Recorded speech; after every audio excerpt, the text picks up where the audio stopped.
control myself, you know I'm never getting low.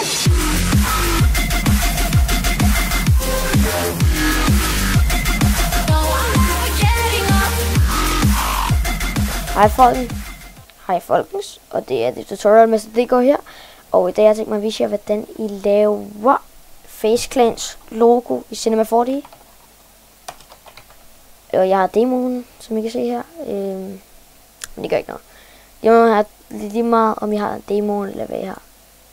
Men det første, I skal gøre, det er at gå direkte op her.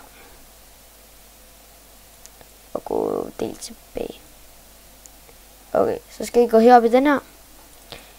Og så den, der hedder Bezier. Så går I sådan her. Det er ret helt præcist. Sætter I den der. Klik. Sætter den ind der. Så skal I bare gøre det som mig.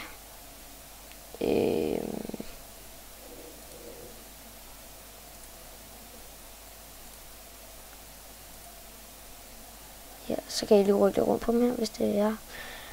Så går jeg ned over til den her.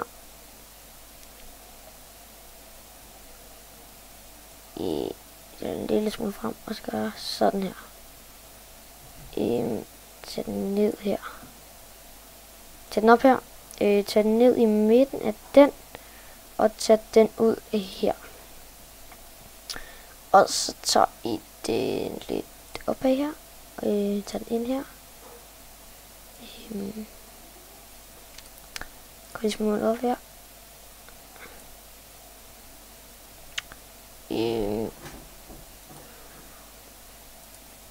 Og så har I den. Så går I herop i den her lille dims. Nej, det gør I ikke. Går op i den her og tager Extrude NURBS. Og så tager I den der over på Extrude NURBS. Og så har I FaZe logo lige her, som I sådan kan klikke her, og så har I FaZe logo. Det er lidt skævt, men det kan man lige rette lidt på sådan her. Så det er så den hurtige tutorial for i dag, og håber I nåede den. Ses.